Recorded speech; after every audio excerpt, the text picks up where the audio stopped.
Sabe quando você vê um carro pela primeira vez e pensa, isso sim é o futuro? Pois é, nem sempre é bem assim. Na história do automobilismo, já tivemos modelos que chegaram com promessas grandiosas, tecnologia de ponta, design impressionante, aquele uau, que faz você sonhar em estar ao volante. Mas aí, veio a realidade. Alguns nunca entregaram o que prometeram, outros foram verdadeiros desastres. Hoje, vamos relembrar 10 carros que pareciam destinados a mudar o jogo, mas acabaram virando decepção.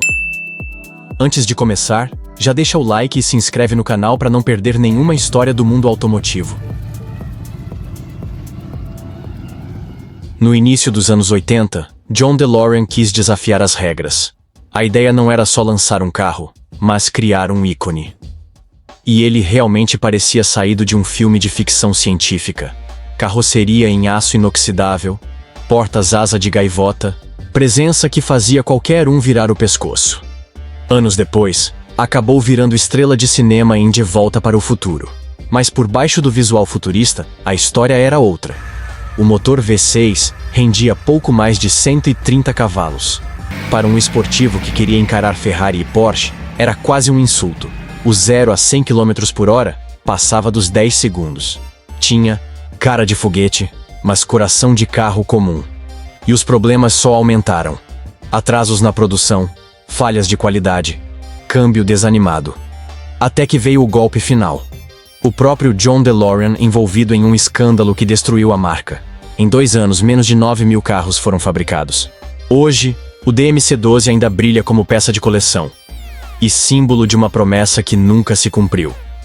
Um carro que marcou mais pelo cinema do que pelas ruas. E você?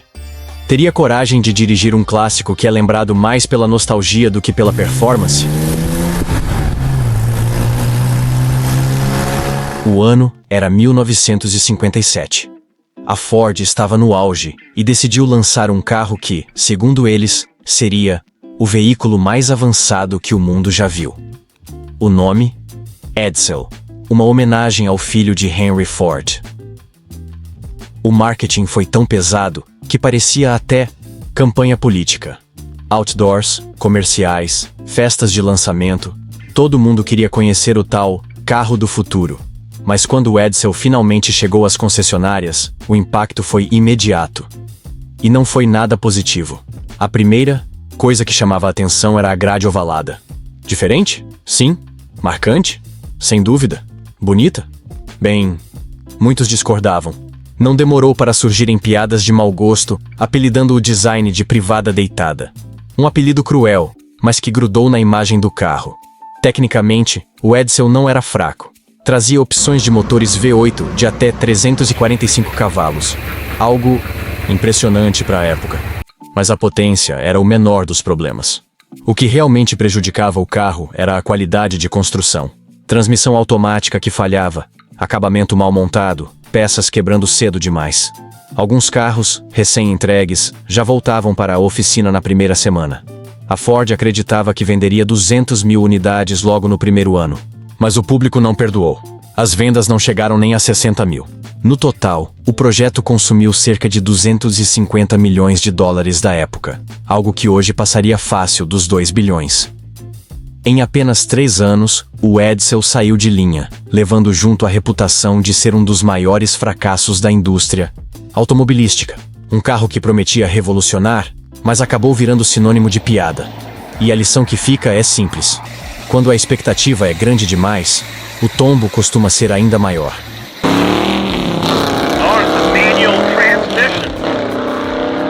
No início dos anos 2000, a Pontiac decidiu ousar. A ideia era criar o carro definitivo para aventureiros modernos. Um veículo que fosse SUV, minivan e carro de passeio ao mesmo tempo. Um modelo capaz de levar você ao trabalho durante a semana e virar sua casa sobre rodas no fim de semana.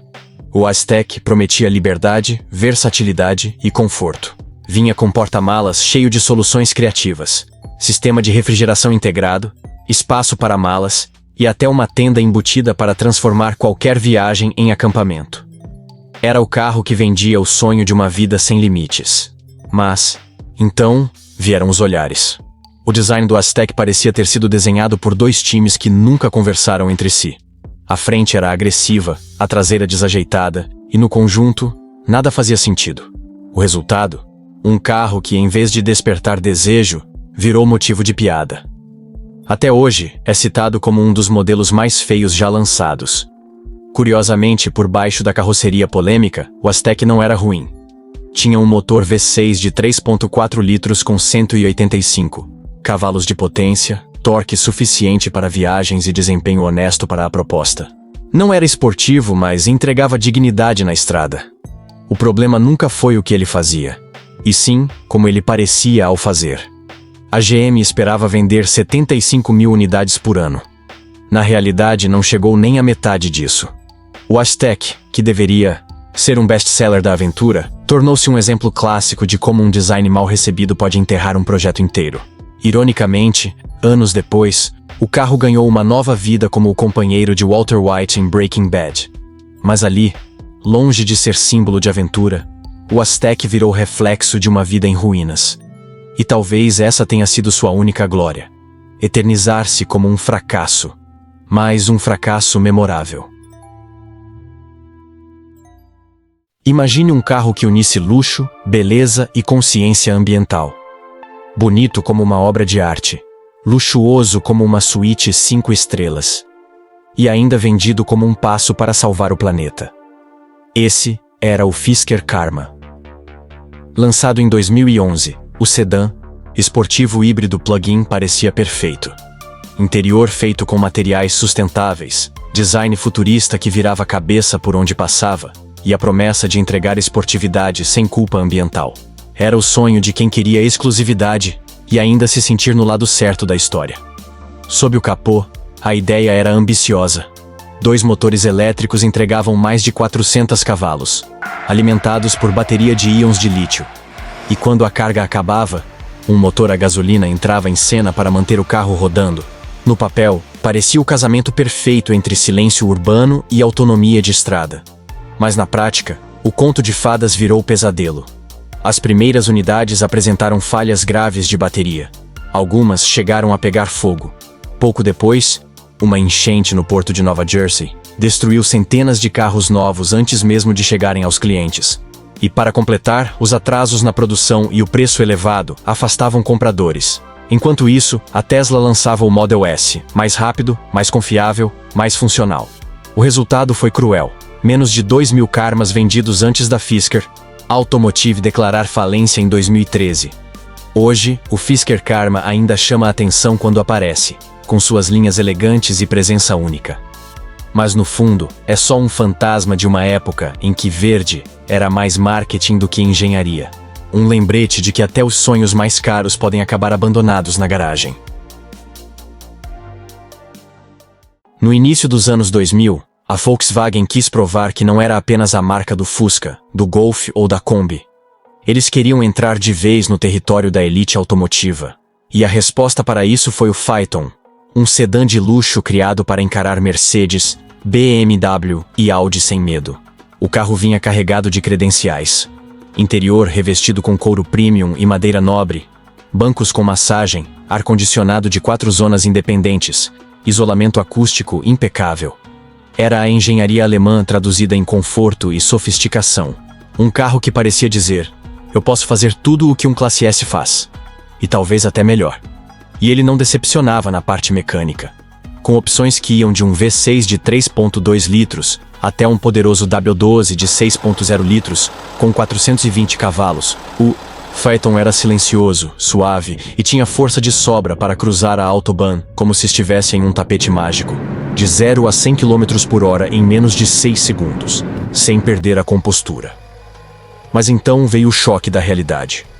Por mais que fosse tecnicamente brilhante, o Phaeton ainda era um Volkswagen. E para o comprador disposto a gastar alto, pagar preço de Mercedes em um VW soava estranho. Além disso, seu design era discreto demais. Na tentativa de ser elegante, acabou parecendo apenas um Passat maior. E, para quem busca status, isso não bastava. As vendas ficaram muito abaixo do esperado, a produção foi cortada e o Phaeton entrou para a história como um dos maiores casos de luxo mal posicionado. Um carro que tinha tudo para brilhar, mas tropeçou em algo que nenhum engenheiro podia corrigir. A percepção do público. No mundo dos carros de luxo, não basta ser bom. É preciso também parecer bom. Em 1948, o visionário Preston Tucker decidiu desafiar a indústria automotiva americana. O mundo saía da Segunda Guerra, as pessoas queriam novidades, e ele apareceu com um carro que parecia vir do futuro. Nascia o Tucker 48, também chamado de Torpedo. E ele não impressionava só pela aparência.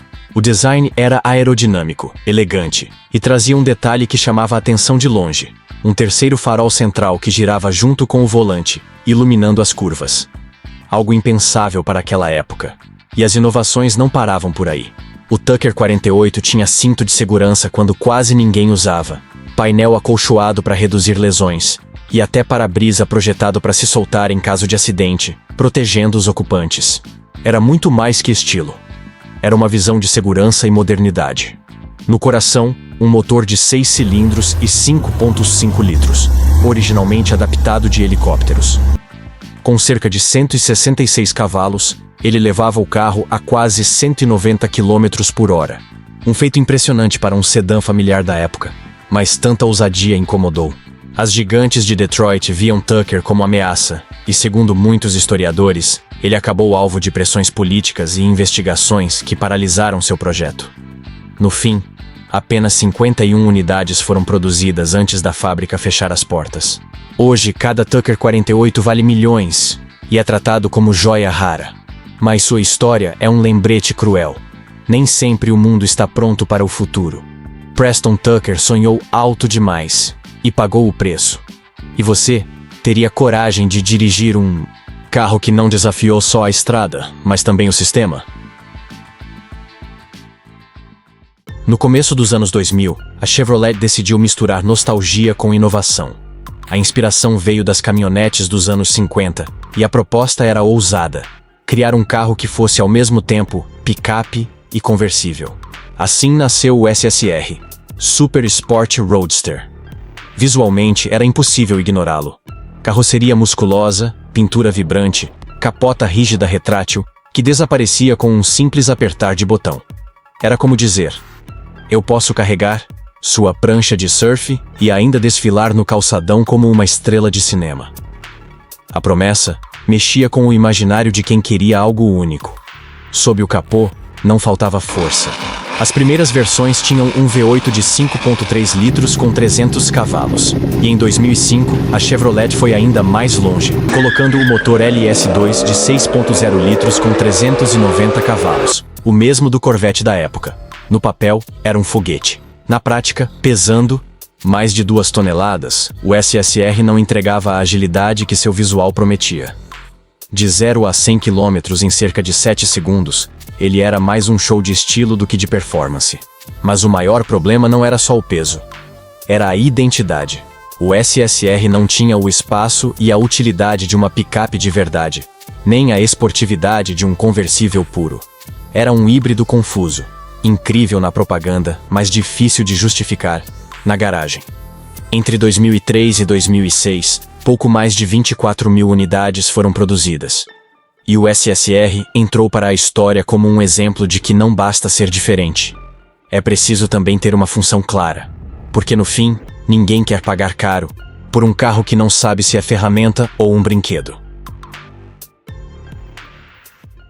No auge da era dos supercarros, quando Ferrari, Lamborghini e Bugatti dominavam o imaginário, um ex-engenheiro da Lamborghini chamado Claudio Zampoli decidiu ir além. E para isso, contou com a ajuda de ninguém menos que Giorgio Moroder, o produtor musical por trás de sucessos da disco music.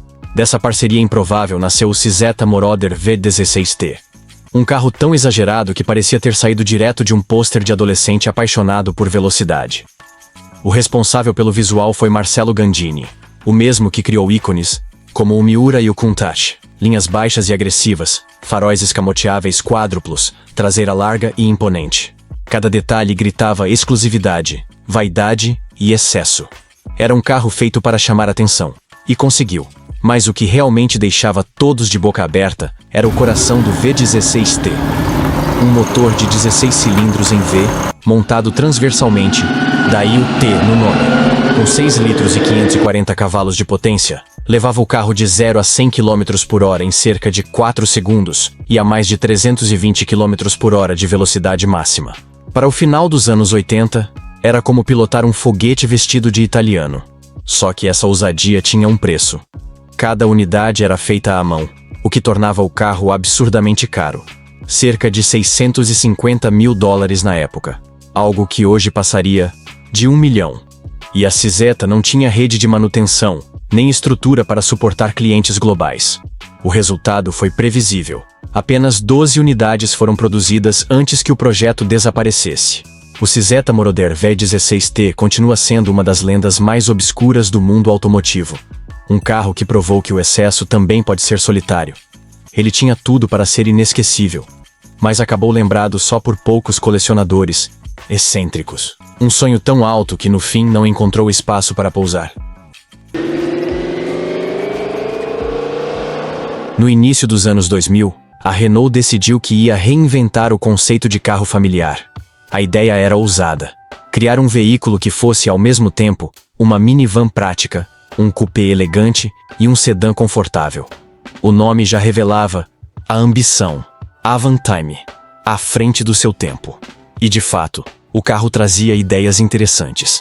Um interior espaçoso, portas enormes que facilitavam o acesso, teto panorâmico que inundava a cabine de luz natural. O acabamento misturava couro e alumínio de forma moderna, enquanto o estilo externo buscava transmitir sofisticação e inovação. Era como se a Renault quisesse condensar 3 mundos em uma única máquina. Sob o capô, havia opções competentes, com destaque para o V6 3.0 litros de 210 cavalos. Não era um foguete, mas tinha força suficiente para levar a família com dignidade em qualquer estrada europeia. No papel, parecia equilibrado. Mas o problema nunca foi a mecânica, e sim, a identidade. O público simplesmente não sabia como enxergar o Avantime. Não era tão prático quanto uma minivan tradicional. Não era tão esportivo quanto um coupé. E custava caro demais para ser apenas um carro familiar. A mistura que parecia inovadora no estúdio acabou soando estranha no mercado. Entre 2001 e 2003, foram produzidas pouco mais de 8.500 unidades antes da Renault desistir do projeto. O carro que deveria ser visionário se transformou em um fracasso comercial. Hoje, o Avantime é tratado como raridade excêntrica, procurado por quem gosta de carros diferentes. Mas na época, foi apenas um lembrete de que inovação sem timing pode ser fatal. O Renault Avantime quis ser tudo ao mesmo tempo, e acabou sendo nada em definitivo. Quando Elon Musk revelou o Cybertruck, parecia que o mundo estava prestes a ver o futuro das picapes. Carroceria de aço inoxidável ultra resistente, linhas retas que lembravam um videogame dos anos 90, e vidros inquebráveis, que, ironicamente, quebraram no palco. Foi um espetáculo que chocou, fascinou e dividiu opiniões. A promessa era grandiosa. Autonomia de até 800 km, suspensão adaptativa, versões com até 3 motores elétricos e capacidade de rebocar mais de 6 toneladas. Tudo isso com números de supercarro, de 0 a 100 km por hora em menos de 3 segundos na versão mais potente. Era como se a Tesla dissesse: vamos reinventar o que você acha que uma picape pode ser. Sem motor tradicional, o Cybertruck trouxe um conceito diferente: torque instantâneo e tração independente em cada roda. No papel, parecia imbatível. Mas, entre o anúncio e a realidade, surgiu um longo caminho cheio de obstáculos.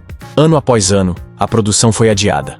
Problemas de fabricação, ajustes de design, mudanças de preço e até dúvidas sobre sua homologação em alguns países. Enquanto isso, Ford e Rivian correram na frente e colocaram suas picapes elétricas nas ruas, ocupando o espaço que a Tesla prometia dominar.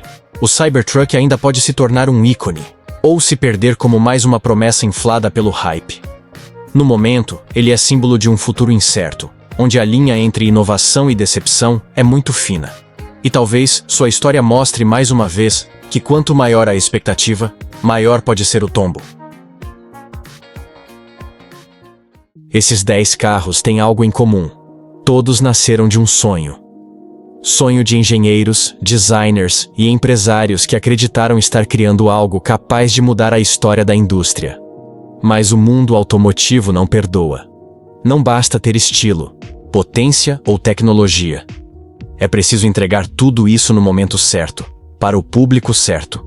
Alguns desses modelos ousaram demais. Outros não ousaram o suficiente.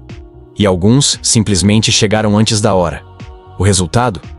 Vendas pífias, reputações destruídas e promessas que nunca se cumpriram. No fim, todos eles deixaram sua marca. Uns viraram peças de coleção, outros, motivo de piada. E alguns, símbolos cult de uma época que não volta mais. Mas talvez aí esteja a beleza dessa lista. Cada fracasso também é uma história de coragem, porque só erra quem tenta. E até as maiores decepções podem ser fascinantes. E quem sabe, agora mesmo, em alguma fábrica não esteja nascendo o próximo carro que vai repetir essa história? Um modelo que promete o futuro, mas pode acabar esquecido no passado. E se você curtiu essa jornada, já deixa o like e se inscreve no canal. E não para por aqui. Assista agora ao vídeo Top 10 carros que o mundo ama e o Brasil baniu. O primeiro é surreal. Você vai se surpreender.